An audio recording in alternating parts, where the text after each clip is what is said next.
독거노인. 안녕하세요. 세상 저텐션 리뷰어 독거노인입니다. 지금 타고 있는 차는 메르세데스 벤츠의 CLE 450 4매틱입니다. CLE 클래스는 지난 2023년 7월에 글로벌 공개됐고요. 국내에도 올해 초에 전 트림이 도입이 됐습니다. 쿠페와 카브리올레 모두 들어왔고요. 파워트레인도 2.0L 직렬 4기통과 직렬 6기통 두 가지 엔진이 다 들어왔고요. 지금 타고 있는 이 450 같은 경우는 M256M 직렬 6기통 가솔린 엔진이 들어가 있습니다. 네, 당연히 터보 엔진이고요.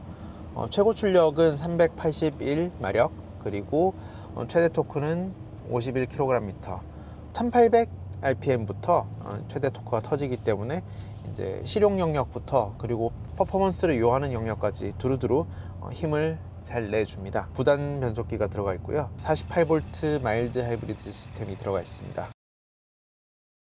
C클래스와 E클래스에 들어가 있던 쿠페를 단종하고 간접적인 영향으로는 CLS도 단종을 하면서 CLS의 라인도 가져오고 그 디자인과 범용성을 좀 더 강조한 그런 모습으로 다시 태어났습니다.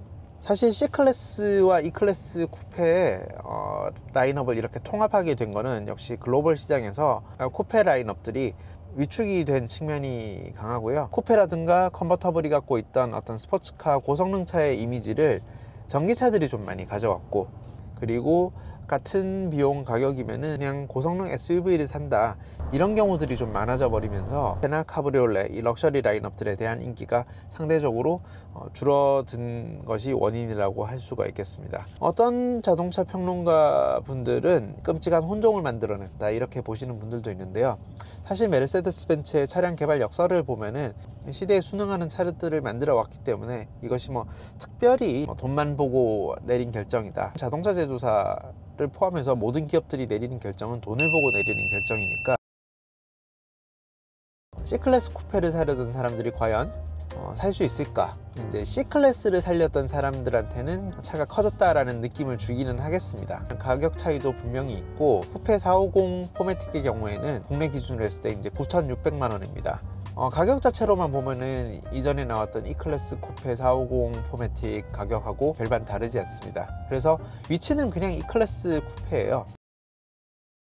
유럽 같은 경우에는 이전 세대 E클래스 쿠페의 53 라인업에서 직렬 6기통 48V 마일드 하이브리드가 들어갔었는데요. 벤츠 직렬 6기통 48V 마일드 하이브리드에 대해 가지고는 시동 걸림이 좀 불량하다, 이런 부분들이 좀 있었는데, 사실 시승차에서는 그런 부분을 좀 확인을 하기는 어렵습니다.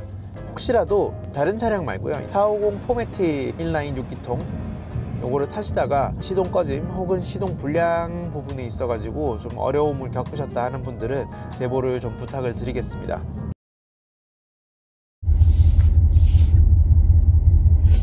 아이들링 소리가 좀 특이하죠. 컴포트 모드 기준의 아이들링 소리고요. 이 차에서 한 가지 좀 또 놀랐던 부분이 있었는데 바로 연비였습니다. 사실 이제 이전에 탔던 E클래스 카브리올레 같은 경우는 V6 엔진이었고 너무 그 연비가 안 좋았어요. 연비 8km 넘는 거를 못 봤거든요. 근데 지금 이 차는 놀랍게 연비가 14km를 넘게 나오고 있습니다. 드라이브 모드는 이코노미를 놓고 있는데 컴포트로 놔도 크게 유의미하게 떨어지진 않습니다. 구동력이 그렇게 크지 않은 부분에서는 이 48V 마일드 하이브리드가 밀어주는 부분들이 조금 더 많이 강화가 된 것 같고, 특히 이제 저속 영역에 들어가면 시동이 꺼지는 게 확 느껴져요. 현대 제네시스가 좀 못 따라가는 부분이 하나가 있는데, 3.0L급 엔진을 가지고 벤츠랑 BMW는 이렇게 퍼포먼스도 내면서 조건만 되면은 충분하게 연비도 뽑아낼 수 있다, 성능을 효율의 영역으로 보기 때문에 크랭크 회전에서 관성력을 줄인다든지 디테일한 엔지니어링 부분에서 아무래도 앞선 부분들이 차이를 만들 수 있는 것 같고요. 내연기관은 그래도 벤츠다, 주행 질감 이 부분에서는 심심하고 재미없다고 생각하실 수도 있는데, 반대로 생각해 보면은 정말 벤츠 고객들, 벤츠의 코어 고객들이 요구하는 건 이런 거겠구나 하는 거를 이 차에서 느낄 수가 있어요. 다만 그 내연기관에서의 압도적인 우위가 독일 전체 경제의 어떤 제조업의 쇠퇴, 이런 것들에 의해 가지고 조금 빛이 바래는 느낌이 아닌가, 그런 생각이 듭니다. 벤츠 타시는 분들 중에 꽤 적지 않은 분들이 드레스업이 됐든 그리고 퍼포먼스 튜닝이 됐든 좀 손을 대시는 경우가 좀 있습니다. 아무래도 벤츠라는 차의 잠재력이 그만큼 있고 또 BMW처럼 성능을 한껏 끌어올려서 내보내는 게 아니라 일상용의 차량을 중심으로 컴포트 세팅을 기본으로 내놓기 때문에 좀 억제된 면이 있거든요. 이런 부분들을 끌어내서 타고 싶으신 분들이 분명히 있으세요. 차는 튜닝을 잘 받을 것 같은 느낌은 듭니다. 원하면은 이거보다 훨씬 하드하게 만들 수 있는 거고, 출력도 지금 381마력으로 세팅됐는데 충분히 더 발휘할 수 있는 마진이 있다라는 말씀으로 이해를 하시면 되겠습니다. 다만 튜닝으로도 좀 한계가 있을 거라고 생각이 되는 부분은 배기음. 이 차는 2열 엔진인데다가 그 마일드 하이브리드 시스템, 막 강하게 그 저단 기어를 넣으면서 빵빵빵 터뜨리는 그런 소리를 낼 수 있는 세팅은 아니에요. 이게 회전질감 부드럽고, 그래서 퍼포먼스를 높이는 건 될지 몰라도 뻥뻥거리게 하시는 거, 그게 이 차는 잘 먹힐지 모르겠습니다.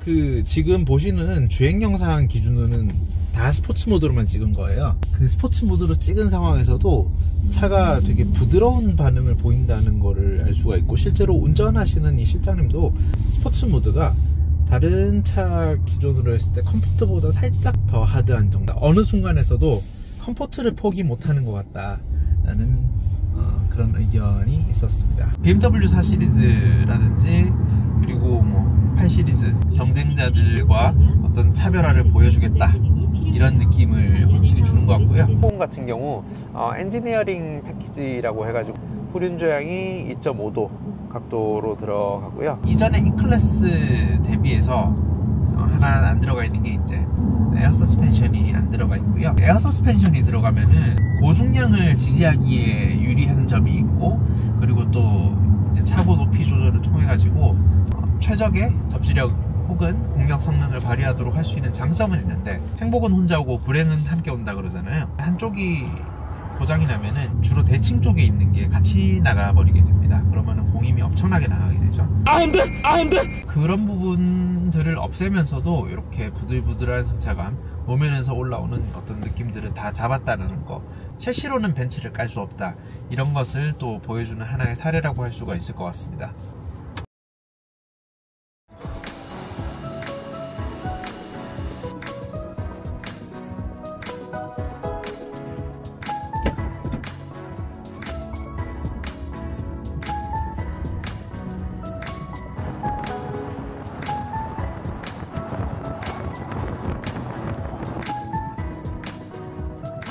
AMG SL의 감성을 좀 더 느끼게 하려고도 많이 신경 쓴 티가 보입니다. 실제 요 인터페이스라든지 이런 것들, 약간의 아쉬움 아닌 아쉬움이라면은 이 가격이 이제 거의 1억에 가까운 차인데 요 오픈포어 타입의 패턴을 이렇게 구현을 했는데 조금 고급스러움이 덜하지 않나라는 생각이 듭니다. 카본 패턴을 고를 수 있게 한다든가, 이제 웻 카본 타입 유광 처리가 된 형태, 야심차게 내놓은 새로운 이제 럭셔리 쿠페, 럭셔리 컨버터블, 이런 차량에서 이런 모습을 보이는 거는 조금, 외관은 스포츠카의 형태를 갖고 있는데 전혀 스포티하지 않다, 차가 너무 푹신하고 꿀렁거린다, 지적들이 많았는데요. 쉽게 말해서 차쟁이 남성들로 대표되는 타깃꾼이 아니고 좀 어느 정도 금전적으로 여유가 있으신 여성 운전자분들이 타깃꾼이 아닌가, 그렇게 생각을 합니다. 제 지인들 중에 이 차를 이제 파워트레인별로 혹은 뭐 쿠페, 카브리올레 장르별로도 이렇게 구입을 하신 분들이 한 10분 정도 계신데 딱 한 분 빼고 다 여자분이에요. 공통적으로 다 예쁘시고 독거노인. 40대 이상의 여자분들이 미모를 유지하신다는 거는 투자가 되신다는 말씀이죠. 그만큼 이제 요 타깃 고객 확실하다, 이렇게 얘기를 드릴 수 있겠습니다.